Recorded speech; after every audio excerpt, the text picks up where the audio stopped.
Hello, everybody.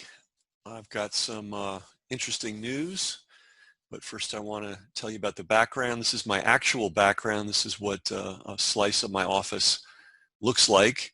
It's not too messy.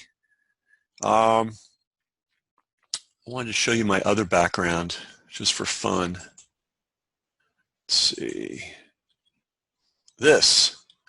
I like this background a lot, but my head keeps disappearing, and it's distracting even to me. So I'm going to go with the no background. By the way, I love the design. It's a beautiful mixture of natural elements and human design. And I've been meaning to do this for a long time. I've got to do a pitch for Bettina's book,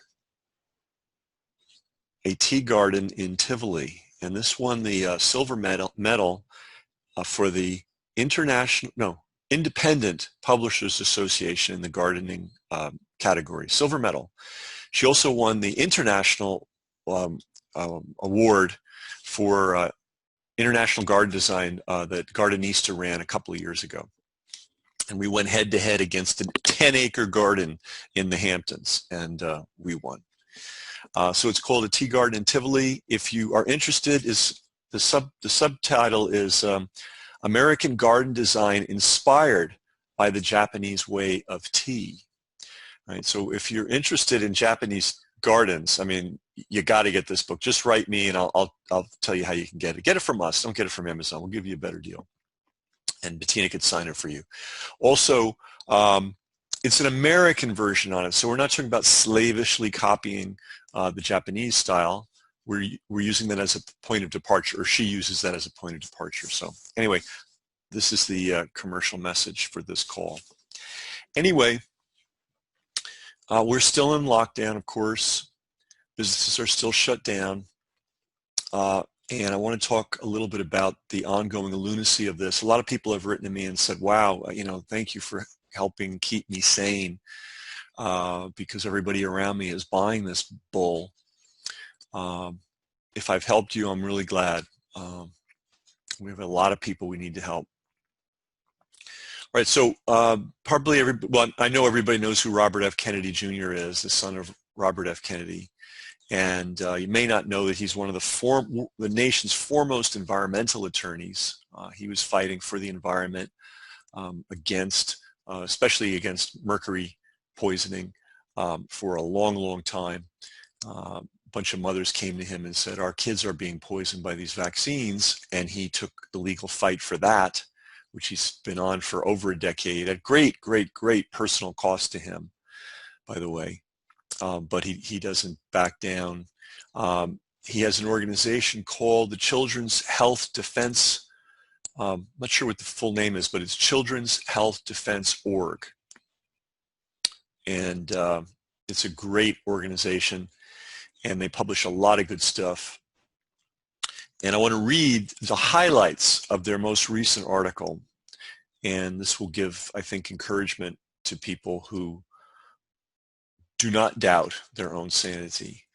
So here we go. The article is called Lockdown Lunacy, The Thinking Person's Guide by someone named J.B. Handley. I believe is an attorney, but I'm not sure. Anyway, here's some, I'm just going to read the fact parts. And if you're interested in the article, you could go read the whole thing. Fact 1.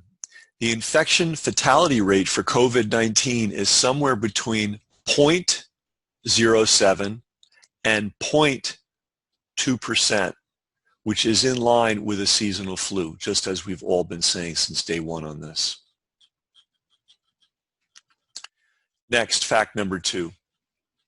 The risk of dying of COVID-19 is much higher than average for older people and those with comorbidities, and much lower than average for younger, healthy people, and nearing zero for children. Now, there are always diseases. There are always people dying. Even children die. We don't want to die. We don't want our loved ones to die, but it happens. But this particular disease hits those who are already quite ill or frail. That's a fact. We knew that in Wuhan. Right? Somehow that got obscured, and we could have known that from looking at the Italian data, but somehow that got obscured. I'm going to talk about how these things get obscured in a second. Third point in this and by the way, this article is backed up to the nth degree with references. Fact number 3, and I knew this, and a lot of people knew this, and this is one of the biggest lines. This is one of the biggest lines of the fraud. We were told that it was unbelievably transmissible, that if you even looked at somebody 100 yards away, they'd catch the infection. Okay, here's the fact. People infected with COVID-19 who are not asymptomatic, which means coughing, sneezing, you know when you've got symptoms, right? Asymptomatic. People infected with COVID-19 excuse me, let me get this straight because it's an important point. People infected with COVID-19 who are asymptomatic, which is most people, do not spread COVID-19. Now, this was one of the biggest lines of bullshit spread by Fauci and his friends, that there was these asymptomatic supercarriers, and they were highly dangerous because they didn't know they were sick and they were spreading the disease everywhere. Bullshit. And it turns out to be bullshit. Point number 4, emerging science shows no spread of COVID-19 in the community. That's shopping, restaurants, barbers, churches, etc. Where were people getting this? They were getting it in hospitals and nursing homes, primarily. They were not getting it by going to church or by spending time with their friends. And again, everything here is backed up by professors, by credentialed scientists. Does everybody understand that Tony Fauci has an MD in name only? He hasn't seen a patient in decades. He's a pure bureaucrat, nothing else. He's not even a scientist. And yet his word has been taken as gospel. And meanwhile, authentic physicians, authentic researchers, authentic scientists have been universally ignored. Okay, fact number 5. And this one you didn't need a PhD in biochemistry from Harvard to know. Published science shows COVID-19 is not spread outdoors. Of course not. Yet the Emperor of California, Governor Newsom, shut down the beaches, and the mayor of the Emperor of Los Angeles shut down the public parks, and they've actually been shut down in many places. People have been arrested for sitting alone on park benches. Now, when there was pre-antibiotics, when tuberculosis was a hard-to-treat disease, the cure was being outdoors, going to a sanitarium and spending your days outdoors in the sunshine and the fresh air. It's the best thing for the lungs. Anybody knew that, except our mass media and our idiot politicians. I'm coughing right now, but it's not because of COVID. It's because I'm talking. Fact number 6. Science shows masks are ineffective. I think we talked about this back in March, to halt the spread of COVID-19. And the WHO, the World Health Organization, which, by the way, just changed their policy yesterday, so they're reliable. But anyway, the WHO recommends they should only be worn by healthy people if treating or living with someone with a COVID infection. Well, that makes sense. Does it make sense for people to be walking down the street alone, or driving their cars alone, or riding their bicycles alone and wearing a face mask? No, it doesn't, but the news media sold that to people and terrorized them. Okay, what other points are in this article? Fact number 7. Yeah, I mean, everybody knew this. Every sane person knew this. There's no science to support the magic of the 6-foot barrier. I mean, this stuff is pure medieval. In fact, I think even medieval peasants who were illiterate and never went more than 5 miles from their home and slept with their cows wouldn't have been fooled by this bullshit. But we as a society were, thanks to the maliciousness and malignancy of people like Tony Fauci, of our local governments, from the top down, and from the news media, and all the scientists that are paid off to say whatever they need to say to keep getting their grants. That's the nature of our scientific world, by the way, and our medical research world. They've shown their, a lot of people showed their true colors through this. That's, I really don't, honestly, the silver lining stuff, I don't buy it. I would have rather this not happen. But one of the silver linings is we know who's real and we know who's not real. Fact number 8. We knew this too. The idea of locking down an entire society had never been done and has no supportable science, only theoretical modeling. How many times have we heard some idiot politician tell us we're going to follow the science? None of them followed the science. And there's no, you take healthy people and lock them up to keep a disease from spreading? Anyway. Fact number 9. The epidemic models of COVID-19 have been disastrously wrong, and both the people and the practice of modeling has a terrible history. So these guys that got it wrong, this isn't the first time they've screwed up massively, right? And their methodology is highly suspect. Not only are they highly suspect as individuals, their methodology is highly suspect. And yet we shut down the economy and damage the lives of millions of good, hardworking people. What other facts do we have in this? This article is long. I'm having this all this time between facts. I'm scrolling through citations. By the way, thanks to Doberman Dan for sending me this. Fact number 10. The data shows that lockdowns have not had an impact on the course of the disease. It spread just the same way it would have. Fact 11, Florida locked down late, opened early, and is doing fine despite predictions of gloom. Remember all that what do those kids do? Winter break? I don't know, whatever it's called. They go and spend their parents' money on the beach and behave like fools. That was supposed to create a disaster. Where's the disaster from that? Hasn't happened, right?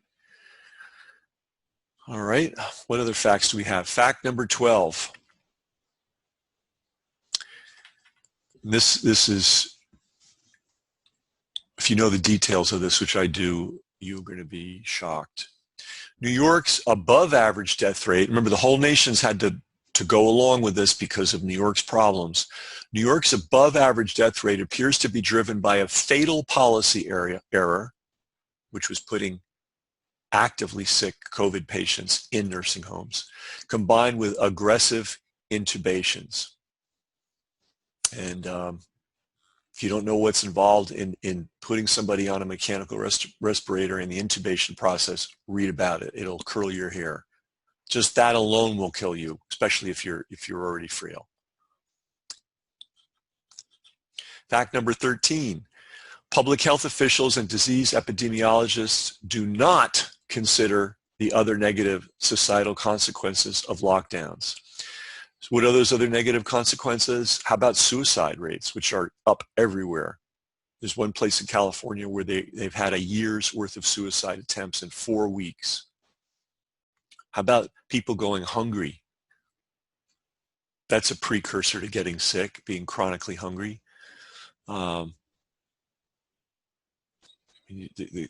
Yeah, but they didn't count that. Tony Fauci and friends didn't count that. That didn't count. People going hungry didn't count. People losing their businesses didn't count. People not being able to see their friends and family and loved ones, that didn't count. Despair to the point of suicide, that didn't count. Increased alcoholism, that didn't count. Nothing counted except the bogus numbers that they put over through the media and the politicians followed up on. That's all that counted. Fact number 14, there is a predictive model for the viral arc of COVID-19. It's called Farr's Law, and it was discovered 100 years ago. So there's nothing new about this disease. It's a disease like all others. It comes, it peaks, it goes. And it followed the same pattern in every single place that it apparently appeared. Fact number 15, the lockdowns will cause more death and destruction than COVID-19 ever did.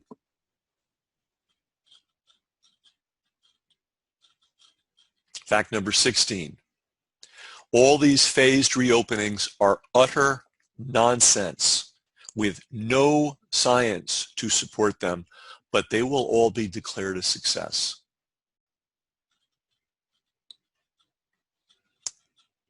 And that's it.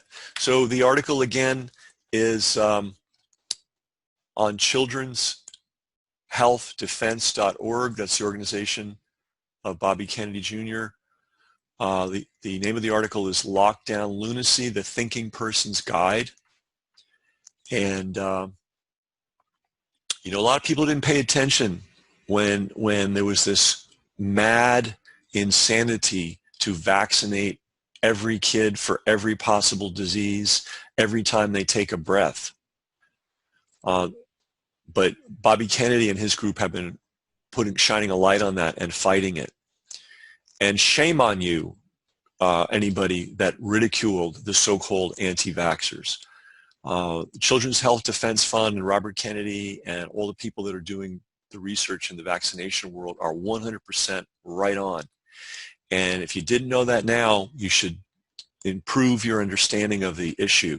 And what we're going through right now is a result of not having support of these people when they were doing their important research and advocacy on behalf of children and their families. This is the same pack of criminals that's running this COVID scam, is the same pack of criminals that are running the ever-escalating vaccination scam. It's the same people. And again, so is there a silver lining? Well, if there is a silver lining, it's that more people will wake up, take a look at who's in charge of our medical system, and stop going along with it. They're criminals. We've got some videos on this page that you can get into the details of their criminality, some material that I've organized if you're interested in doing a deep dive into this. But the bottom line is, if you thought this was a scam, you were 100% right, and all the people that told you were wrong were 100% wrong, to their disgrace. Okay, this was not an impossible scam to see through. And, you know, maybe in March, maybe April, okay. May, June, to still be going along with this, people that are doing that, make note of who they are, because you know everything about their character and their intelligence you'll ever need to know. And this has been a color showing, right? We see people's true colors through this. And I hope, I'm going to do what I can. I'm thinking of some things that I can do to help, you know, organize and support people that are working on this. And by this, I mean recognizing that our medical system is absolutely and utterly and completely corrupt and unreliable. If they ever help anybody or cure anybody of anything, it's a total accident. And 90% of the time, they're running scams like this. This just happens to be the biggest one they've ever run. And that's my opinion. I've been saying this for many, many years. This is not something that I just came up with last week or last month. You know, we've got this in every industry. We certainly had it in the internet industry. We had a pack of criminals called the Syndicate that came through and poisoned the educational environment. I mean, really did terrible, terrible things and injured a lot of people. Small change compared to this, but it's the same kind of character of people. I went after those people, and I'm doing my best to educate myself and educate anybody that's willing to listen to me about these medically criminal people as well. So that is what I have to say, and I'm sticking to it. So have a great great day. You might enjoy, if you're interested in looking at the dark side of life, the videos that I've collected below.